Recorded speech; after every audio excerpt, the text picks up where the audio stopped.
What's up, YouTube? It's me, the Artisan MC, and today I'm going to give you my review of Mandalorian Season 3, Episode 7, The Spies. Just finished this episode, and I did like the episode. It had more Mandos than you could shake a stick at, a little bit of Mandos on Mandalore. Good. This episode opens up with a little bit of on Coruscant and a little bit of a ripoff of Blade Runner. You have Katie M. O'Brien playing her character. What's her name? Klein? I don't remember her fucking name. It doesn't matter. Walking streets of Coruscant with her little leather jacket on, with the techno music playing, and going through back alleys and stuff with her hands in her pockets, really giving off the Harrison Ford Blade Runner. I think it was Deckard character. Shit. He gets around another alley, and it's an Imperial probe droid that comes down and sits in front of her, and she gives her code of TK2755, and I'm like, isn't that just straight a ripoff of the first movie or something like that? I think that's what Han told them. That was one of the stormtroopers that they took the place of when Han and Luke snuck aboard the Death Star. I think that's what it was. But interesting enough, Elia Kane, I think that's her name. This character ends up talking to the probe droid, and sure enough, the probe droid, once she gives her code, opens up, and it's a projection of Moff Gideon. And she talks to Moff Gideon and lets him know that the pirate forces on Navarro were kind of routed. They ran into some trouble. And when Moff Gideon asked her who could have done it, that the new Empire, the New Republic was not going to step in, she tells him that the New Republic didn't step in, that the Mandalorians stepped in, being Bo-Katan, Kryze, and Din Djarin and his covert came together and stopped the pirate. Now, this doesn't please Moff Gideon none too much, and he tells her that he will take care of the Mandalorian situation once and for all, because his goal is pretty much to wipe them out. Now, we leave this scene. Probe droid shuts off. Elia goes about her business, and Moff Gideon walks into what is a shadow cabinet meeting of the Imperial Remnant. Now, they don't call them the Imperial Remnant in this show. They mention Remnant. They're Imperials. I just know from the extended universe, this is Imperial Remnant shit, right? So I'm just calling them the Imperial Remnant. Plain and simple. That's all they are to me. Okay? You can play around with it a lot. Now, some of the stuff that happens in this scene is a lot of exposition about what these Imperials are doing. These captains or commandants or what have. Basically, in their own sectors of the universe, gathering resources, doing their little deeds, but trying not to make it look like it's the Empire. And the reason they're doing this is because they're waiting for the Grand Admiral Thrawn to come back. And in this scene, it's really interesting. You get to see Captain Pellaeon. Now, Captain Pellaeon is the person who works right alongside and with Thrawn. Now, the books I'm reading by Timothy Zahn, Heir to the Empire books, I'm going through on audiobook, and Captain Pellaeon is right there. So it was fun for me to see him in this episode live action, to see the person playing him. That was kind of fun. The other fun moment was seeing Commandant Hux there, who apparently is like the father or something of the Hux from the Force Awakens movie in the First Order. That General Hux, this has to be a relative of his. in some way. So that was pretty interesting too. The rest of the people I don't really recognize. Maybe they showed up in some Clone War stuff or Rebels. I don't know. It's fine. There's a lot of Star Wars out there, and like I've told you guys before, I don't know everything. I know a lot of things. I don't know everything. So if anybody else is savvy enough to know who they are, awesome. Share it, then we'll all know. But the conversation that is being had by this shadow cabinet, this Imperial remnant, is basically them sharing their information, but also Moff Gideon putting a couple of them on the spot about what resources he needs and when Grand Admiral Thrawn would even show up, because nobody's seen him and nobody is whispering about him or anything like that. Now, Pelion is ensuring them that the Grand Admiral will come in his time, but the resources that Moff the resources that Moff Gideon wants, being more interceptors and bombers and stuff like that, he tells them what it's for, and he lets them know that it is for the Mandalorians, that they must not let the Mandalorians retake Mandalore because it will interfere with the Imperial Remnant's plans that they have for the sector. The other members of the Shadow Cabinet agree, and Moff Gideon gets his ships. Now, from here, you cut to Navarro with the Mandalorian light cruiser rolling in over Navarro, and people being kind of afraid, but realizing and recognizing that these are all Imperial ships. But Grief Harga is smart enough to point out that look at the markings. Markings are Mandalorians. There's a big mythosaur on the bottom of the light cruiser. That means they're Mandalorians. They're coming to, hang out, so to speak, to be with their people, to join together. So in the span of, I guess, a couple days or so, Bo-Katan Kryze has been able to bring her group of the Night Owls and her armada back to Navarro to meet up with the covert of Dinjar, so we can combine these forces. And for me, it's a good scene. It's a good scene to see two at one time warring tribes of Mandalorians coming together, because it bulks up their number. And it makes me really want to see, in the Lord of the Rings kind of way, these people come together and work together. I mean, that's just what it is. I want to see these Mandalorians come together and work together. Now, when Grief comes out to visit the Mandalorians and welcome them, he gives Dan a bottle of some alcohol, but he also tells him he has another treat for him, a surprise for him back in the city. When Dan goes to the city, he is greeted by the Anzellans walking in with inside a IG-12 or IG-11 unit, now called IG-12. And what the Anzellans have done is turn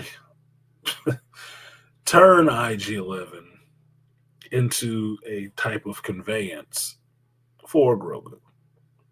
Yes, for Grogu. Now, this scene is bothering the shit out of me because it's too much puppet shit. There's too much puppet shit. It just seems silly to me.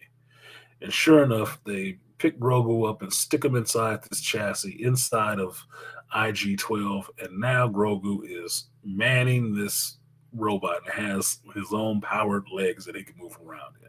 The only thing I thought of watching him in there, in that suit like that, was Krang from the Teenage Mutant Ninja Turtles. This shit did not work for me. It was really bothering me. It looked really stupid to me.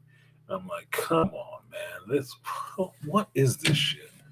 I mean, really, it was bad enough when the Anzellan came strolling in with it. I was like, no, it's not IG-11, it's IG-12. I'm like, oh, Jesus Christ. The main point that Den wanted the damn thing for anyway was this memory circuits. And that was the part they threw away to give him a robotic body. I was like, it's useless now. Whatever. If this is where they're going, this is where they're going. I didn't care for the conversation that Grief Karga was having with Den. It sounded like a little bit too much of two mother and father arguing what the baby can have and what the baby can't. And I'm really not liking that vibe in Disney properties where the father is always chastised by somebody else. I'm really not liking that shit. It's really bothering me. That scene was kind of like, it was bothering me. Now, from here, you get back to the Mandalorians all meeting each other, gritting teeth, sneering and shit like that. But while they're actually having dinner, you finally get Bo Katan standing up and telling them what her plan is. And her plan is to go back to Mandalore, send down a recon team to scout the area, look for the Great Forge and some other spots. And then once that's secure, start bringing down the rest of the Mandalorians that will be waiting in space. Now, this is cool for me because Mandalorians going back to Mandalore is something I want to see live action. It really is. I mean, from reading the books and seeing Boba Fett being the Mandalore and the Mandalorians having their own planet again, it's a really cool kind of deal for me. I really would like to see that depicted live action. So hopefully they get there sooner or later. It won't happen in this season of The Mandalorian, but when they get into the Mandalore show, that's what the hell I expect to see. Just no bullshit. That's what I expect to see. I expect to see different types of Mandalorians coming back to their home planet and reestablishing their roots and everything there. That's what I look forward to. Now, because Bo Katan gets up and makes this big speech, she decrees that she wants volunteers from both tribes. So basically, they're making their unified expeditionary force to go down and make sure things are settled. And of course, Din steps up, and then, someone else, Heavy Gunner, all the people that you think would step up, right? And that's fine. I like that scene. It gave me a bit of that Fellowship of the Rings feel. That yes, these people are all banding together and they're going to go in, and they volunteered to do it.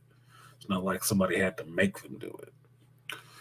Now, once they're back in orbit around Mandalore, they load up in Bo-Katan's ship. Armor, Din, Bo-Katan, Heavy Gunner, Axe Voles, Costco Reeves, the names you know and the bunch you don't. And they all go down to the planet, establish their perimeter, land the gauntlet, and now they're on the planet of Mandalore, checking it out, trying to make their way to the Great Forge. And while they're on their trek towards the Great Forge, they are set upon by a sailing ship sliding across the glass surface.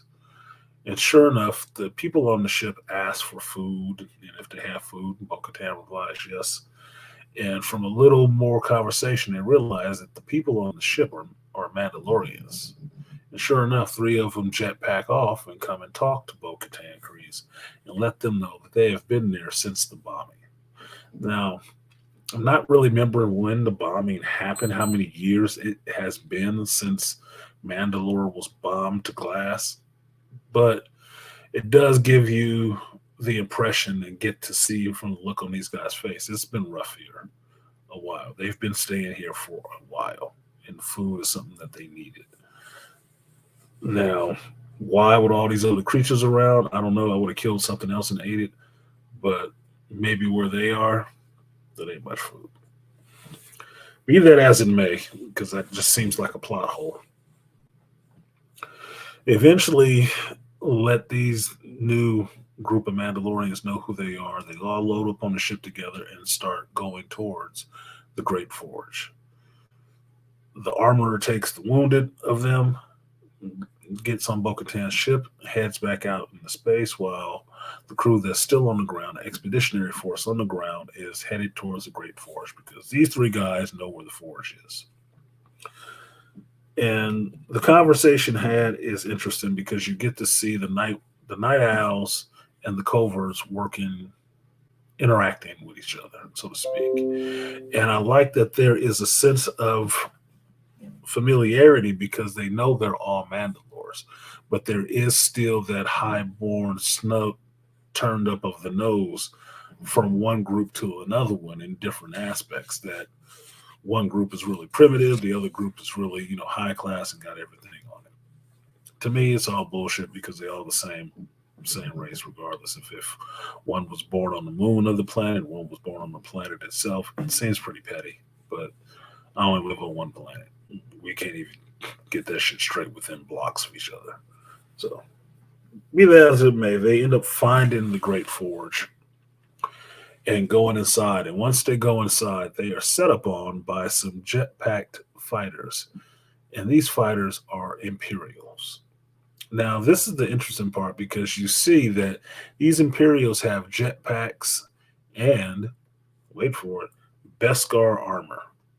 Somehow, the Empire has figured out how to manufacture Beskar armor on Mandalore and have built stormtroopers with jetpacks and Beskar armor on. Now, the part that's bothering me here is the fact that, for me, Beskar is supposed to be pretty much bulletproof, right? And all Mandalorians wear Beskar. And now these stormtroopers have Beskar.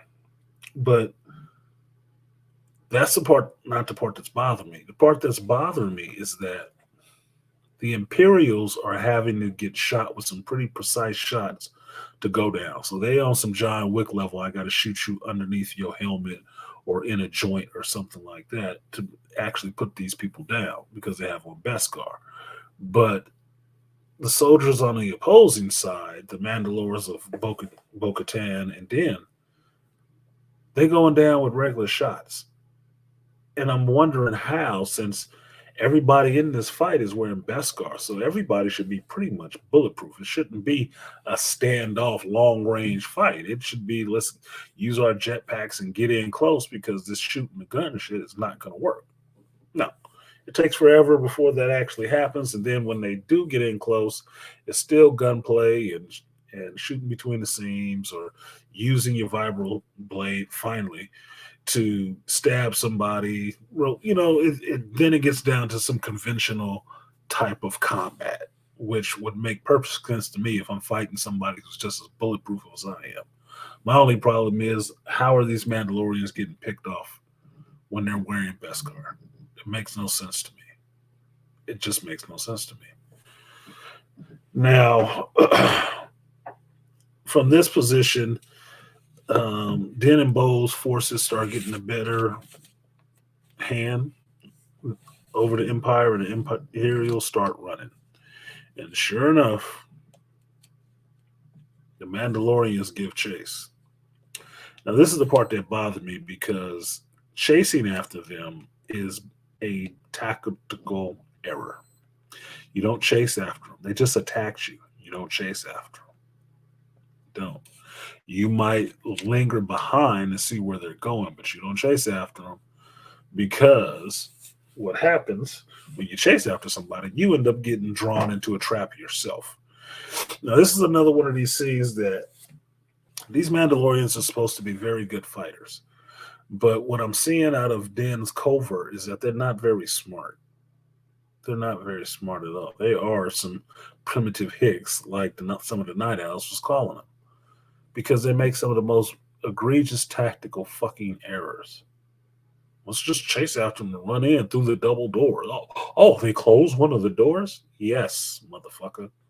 You idiot.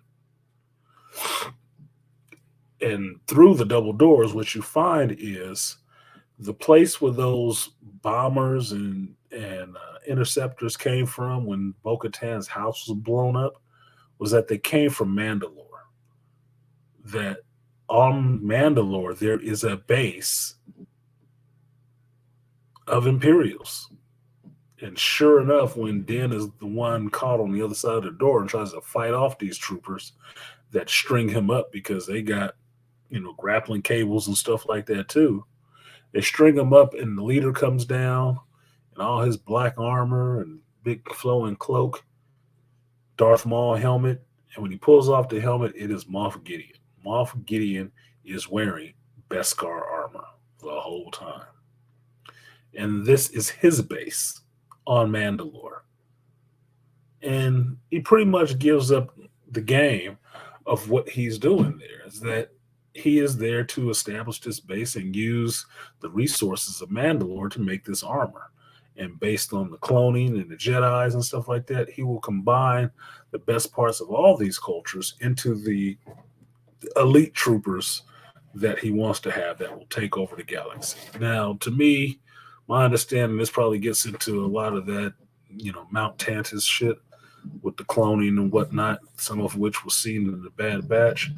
But other than that, it's not that damn interesting. He wants to get into making some Da Superman. I mean, the Superman, okay? Super soldiers at that. So that's par for the course, okay? It's par for the course. Everybody wants to do that. But what you end up having is a little interaction with Din and Moff Gideon, but then another reaction with Moff Gideon and Bo-Katan, and how he threatens Bo-Katan to give up the dark saber like she did before and return it to its rightful owner. Now, that was a pretty telling line, being that Bo-Katan told the story of how and why Mandalore was bombed. That is because she made a deal to try to save lives, and Moff Gideon reneged on the deal and bombed the place anyway. This is part of the guilt that Bo-Katan carries around with her, and why she's so hard up on messing up Moff Gideon. That be told, he tries to trigger her. She gets a little triggered, but they've already captured Din, and now they're opening the doors because they're going to wipe out the rest of these Mandalorians wearing Beskar armor, which I still don't know how that's going to happen. I just don't see how it's going to happen. But the doors open, and before the doors had opened, Bo-Katan runs to the back of the double-doored enclosure, plunges the darksaber into the door, and starts cutting the opening to get out of there. Why she didn't do this right in front of her earlier to keep Dan from getting captured, I do not know. But apparently it only works behind you.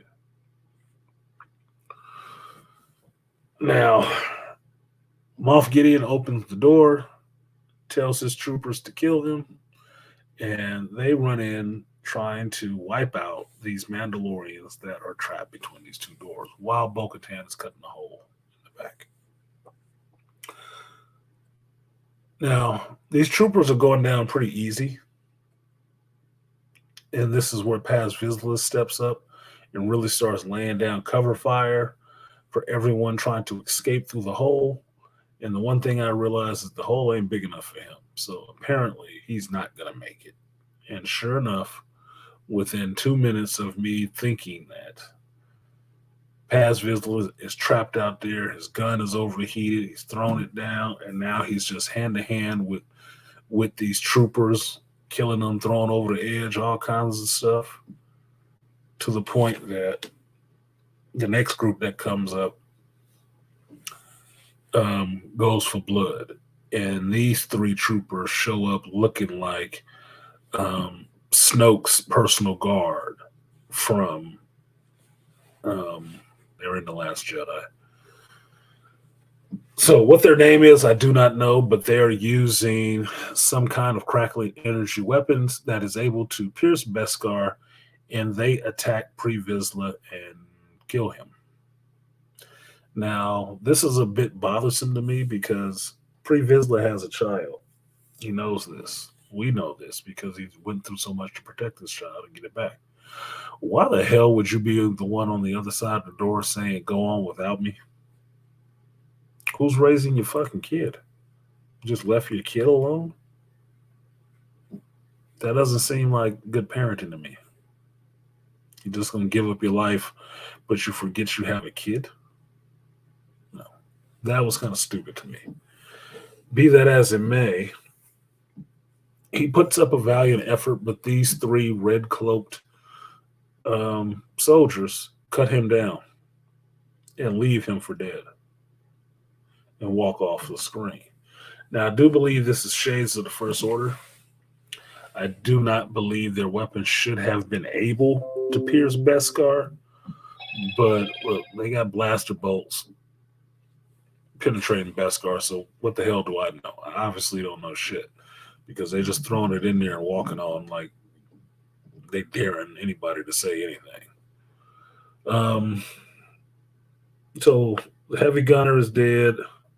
The rest of the Mandalorians escape through the whole Bo-Katan cut, and they are gone. Now, that leaves Din captured and Paz Vizsla dead on the floor. The armor is up in space, headed for the cruiser. And while Gideon was having his 30 chuckles on the fact that he captured all these Mandalorians that ran into a trap willingly, he decides he wants to take out the Star Destroyers, or their little fleet in space. He decides he wants to take them out. And so he starts to mobilize the bombers and TIE interceptors in this base so they can go out and take care of some business.